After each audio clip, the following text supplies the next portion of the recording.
Hello friends, welcome to secret of சமையல். இன்னைக்கு நம்மளோட சேனலில் நாம் பார்க்க போகிறது ஒரு வித்தியாசமான கான்டினென்டல் சிக்கன் டிஷ் தான் நம்ம பார்க்க போகிறோம். இதுக்கு பேர் வந்துட்டு மேரி மீ சிக்கன். எதனால் இந்த பேர் அப்படின்லாம் எனக்கு தெரியாது, ஆனால் டேஸ்ட்டில் இதை அடிச்சிக்கவே முடியாது. செம்ம டேஸ்டியாக இருக்கும். இதை வந்து ஹர்ப்டு ரைஸோட நீங்கள் வந்து வச்சு சாப்பிட்லாம், இல்லை சப்பாத்தி ரோட்டி அது கூட வச்சு சாப்பிட்லாம், ஃப்ரைட் ரைஸ் கூட வச்சு சாப்பிட்லாம். ரொம்பவே நல்லாயிருக்கும். சரி வாங்க, டிலே பண்ணாமல் இந்த சூப்பரான மேரி மீ சிக்கன் எப்படி செய்யலாம் அப்படின்னு பார்க்கலாம் வாங்க. சிக்கன் வந்து பெஸ்ட் பீஸு ஒரு 200 கிராம் அளவுக்கு எடுத்து வச்சுருக்கிறேன். இந்த மாதிரி கொஞ்சம் பட்டையாக வெட்டிக்கோங்க. ஆக்சுவலாக இது இன்னுமே பெரிய பெரிய பீஸாக போடுவாங்க. நான் வந்து இந்த மாதிரி இந்த சைஸ் பீஸாக நான் போட்டிருக்கேன். இந்த சைஸில் இந்த மாதிரி கொஞ்சம் ஃப்ளாட்டாக இருக்கிற மாதிரி வெட்டி வச்சுக்கோங்க. இந்த சிக்கனுக்கு தேவையான அளவுக்கு மட்டும் உப்பு இப்போ சேர்த்திக்கலாம். நம்ம மறுபடியும் சாஸ்க்கு தேவையான உப்பு அப்புறம் சேர்த்திக்கலாம். ஒரு 1/4 டீஸ்பூன் மிளகுத்தூள், 1/4 டீஸ்பூன் சில்லி ஃப்ளேக்ஸ் சேர்த்திக்கோங்க. நல்லா மிக்ஸ் பண்ணிடலாம். ஒரு பிளேட்டில் கொஞ்சமாக மைதா மாவு எடுத்து வச்சிருக்கிறேன். இப்போ இந்த சிக்கன் பீசஸை வந்துட்டு இந்த மைதா மாவில் நம்ம வந்துட்டு கோட் பண்ணிக்க போகிறோம். லைட்டாக, ரொம்ப மாவா இருக்கக்கூடாது. இந்த மாதிரி லைட்டாக கோட் பண்ணிக்கோங்க. இது மாதிரியே எல்லாத்தையும் கோட் பண்ணி எடுத்து வச்சுக்கலாம் ஒரு பிளேட்டில். இப்போ இது மாதிரி அந்த மாவில் வந்துட்டு கோட் பண்ணி எடுத்து வச்சிருக்கிறோம். இப்போ இதை வந்துட்டு நம்ம ஃப்ரை பண்ணி எடுத்துக்க போகிறோம். ஒரு நான்ஸ்டிக் பேன் அடுப்பில் வச்சுக்கலாம். அதில் வந்துட்டு கொஞ்சமாக எண்ணெய் விட்டுக்கோங்க. இப்போ இந்த எண்ணெய் வந்துட்டு நல்லா சூடாகட்டும். நல்லா ஹை ஃப்ளேம்லேயே வச்சுக்கோங்க. எண்ணெய் வந்துட்டு நல்லா சூடாயிடுச்சு. இப்போ நம்ம கோட் பண்ணி வச்சிருக்கிற இந்த சிக்கன் பீசஸ் எடுத்து இதில் வச்சிடலாம்.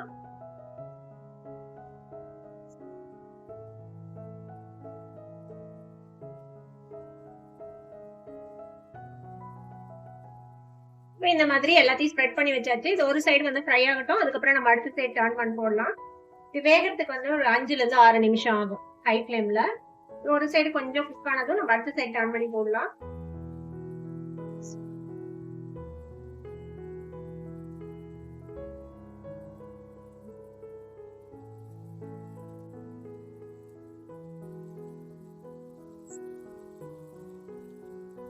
எல்லாத்தையும் திருப்பி போட்டாச்சு. இன்னொரு சைடும் நல்லா வந்துட்டு வேகட்டும்.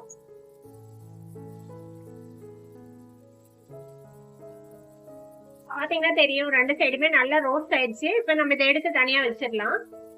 பூண்டு வந்து ஒரு 15 பல்லு பூண்டு இந்த மாதிரி ஃபைனா சாப் பண்ணி வச்சுக்கோங்க. அதே மாதிரி ஒரு பாதி வெங்காயம், அதையும் இந்த மாதிரி ஃபைனா சாப் பண்ணி வச்சுக்கோங்க. குடமிளகா ஒரு பாதி குடமிளகா, அதையும் இந்த மாதிரி ஃபைனா சாப் பண்ணி வச்சுக்கோங்க. நான் இது எல்லாத்தையுமே சாப்பர்ல போட்டு சாப் பண்ணி வச்சிருக்கிறேன். முடிஞ்ச அளவுக்கு ஃபைனா சாப் பண்ணிக்கோங்க. இது வந்துட்டு பேசில் லீவ்ஸ் உங்ககிட்ட இல்லைன்னா ஒன்றும் பிரச்சனை இல்லை. அதுக்கு பதிலாக உங்ககிட்ட துளசி இலை இருந்தால் அது கூட 4-5 போட்டுக்கலாம். இல்லைன்னா கொத்தமல்லி தலை கூட நறுக்கி போட்டுக்கோங்க. தக்காளி வந்துட்டு உள்ள இருக்கிற விதையெல்லாம் நீக்கிட்டு வெறும் அந்த சதப்பகுதியை மட்டும் இந்த நீல வாட்டில் வெட்டி வச்சிருக்கிறேன். இப்போ இதை எப்படி செய்யலாம்னு பார்க்கலாம். நம்ம சிக்கன் ஃப்ரை பண்ண அதே பேன்ல ஒரு 2 டீஸ்பூன் அளவுக்கு வெண்ணெய் சேர்த்திக்கலாம். இந்த வெண்ணெயில இந்த பூண்டு எடுத்து வச்சிருக்கோம்ல, அதை ஃபர்ஸ்ட் சேர்த்திக்கலாம்.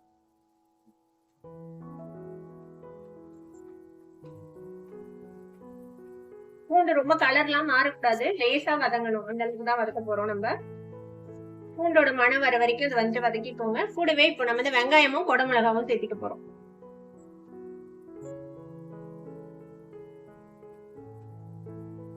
நாம இன்னைக்கு இந்த பச்சை கலர் குடமிளகா சேர்த்திருக்கிறோம்.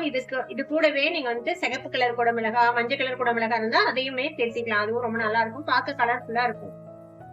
இது கூடவே நம்ம நறுக்கி வச்சிருக்கிற இந்த தக்காளியும் சேர்த்திக்கோங்க. இதையும் சேர்த்து வதக்கி விடலாம் கொஞ்ச நேரம். இப்ப பாத்தீங்கன்னா தெரியும், நல்லா வதங்கிடுச்சு. தக்காளியும் பாருங்க சாஃப்ட் ஆயிடுச்சு. இந்த ஸ்டேஜ்ல நம்ம வந்து பால் சேர்த்திக்க போறோம். நம்ம வந்துட்டு ஒரு கப் அளவுக்கு பால் சேர்க்கிறேன். இந்த பால் சீஸ் அதெல்லாம் வந்து உங்களோட விருப்பம் தான். உங்களுக்கு எந்த அளவுக்கு சாசியா வேணுமோ அந்த அளவுக்கு நீங்க வந்துட்டு பார்த்து சேர்த்திக்கலாம். நான் இன்னைக்கு ஒரு கப் அளவுக்கு பால் சேர்த்திருக்கிறேன். இது கூட ஒரு 1/2 டீஸ்பூன் மிக்ஸ்டு ஹர்ப்ஸ் சேர்த்திக்கலாம். இன்னொரு 1/2 டீஸ்பூன் சில்லி ஃபிளேக்ஸ், பெப்பர் பவுடரும் ஒரு 1/2 டீஸ்பூன் சேர்த்திக்கோங்க. சில்லி ஃபிளேக்ஸ் பெப்பர்லாம் உங்க காரத்துக்கு தகுந்த அளவுக்கு நீங்க வந்து அட்ஜஸ்ட் பண்ணி போட்டுக்கோங்க. இப்போ இந்த சாஸுக்கு தேவையான அளவுக்கு உப்பு போட்டுக்கலாம். நம்ம சிக்கன்ல ஆல்ரெடி உப்பு போட்டிருக்கோம். இப்போ இது கூடவே நம்ம ஃப்ரை பண்ணி வச்சிருக்கிற இந்த சிக்கன் பீசஸ் இருக்குதுல்ல, அதையும் இதுல வந்துட்டு சேர்த்திடலாம்.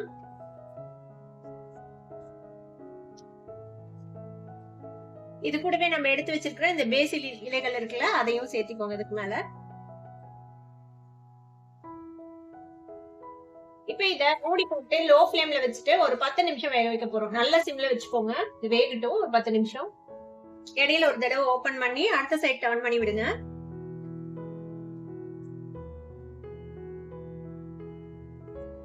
எல்லா சிக்கன் பீசஸையும் டர்ன் பண்ணி விட்டு திரும்பவும் மூடி வச்சு இன்னொரு 5 நிமிஷம் அப்படியே வேக விடலாம். இப்போ மொத்தமா ஒரு 6 நிமிஷம் வெந்திருக்கு. நம்ம ஓபன் பண்ணி பார்க்கலாம். பாருங்க, நம்ம ஊத்துன மில்க் வந்துட்டு திக் ஆயிடுச்சு. இப்போ இது கூட நம்ம கொஞ்சமா ஃப்ரெஷ் கிரீம் சேர்த்திக்க போறோம். ஃப்ரெஷ் கிரீம் கடையில வாங்குறத சேர்க்கலாம், இல்ல வீட்டுல சேர்த்தி வச்சிருந்த ஆட் இருந்ததுன்னா அது கூட நீங்க சேர்த்திக்கலாம். இது வந்து நான் வீட்டுல சேர்த்து வச்ச பாலாய்டு தான். 2 டேபிள் ஸ்பூன் அளவுக்கு சேர்த்துக்கோங்க.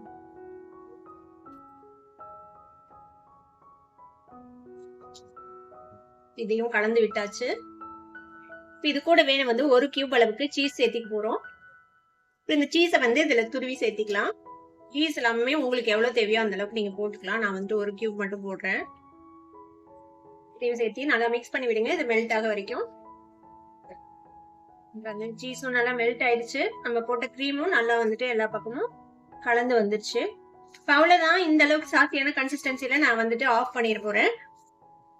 இதை வந்து நீங்க ஹர்ப் ரைஸோட வச்சு சாப்பிடலாம், சப்பாத்தி ரோட்டி கூட கூட நல்லா இருக்கும், பிரெட் கூட கூட வச்சு சாப்பிடலாம். அவ்வளவுதான், நம்மளோட மேரிமி சிக்கன் ரெடி ஆயிடுச்சு. நம்ம அடுப்பு ஆஃப் பண்ணிடுவோம். உங்களோட மேரிமி சிக்கன் செம்ம டெலிஷியஸா ரெடி ஆயிடுச்சு. இங்க பாருங்க, பார்க்கும் போதே டெம்டிங்கா இருக்குதுல்ல, சாப்பிடலாம் போல. கண்டிப்பா ட்ரை பண்ணி பாருங்க. ட்ரை பண்ணி பார்த்துட்டு எப்படி இருந்தது அப்படின்னு எனக்கு கமெண்ட்ஸ்ல ஃபீட்பேக் கொடுங்க. இந்த வீடியோ உங்களுக்கு பிடிச்சிருந்ததுன்னா சப்ஸ்கிரைப் பண்ணுங்க, பக்கத்துல இருக்கிற பெல் ஐகானை கிளிக் பண்ணுங்க. அப்பதான் ஃபியூச்சர் நோட்டிபிகேஷன்ஸ் உங்களுக்கு உடனே வந்து சேரும். லைக் பண்ணுங்க, ஷேர் பண்ணுங்க. தேங்க்யூ ஃபார் வாட்சிங் this video viewers. Bye bye.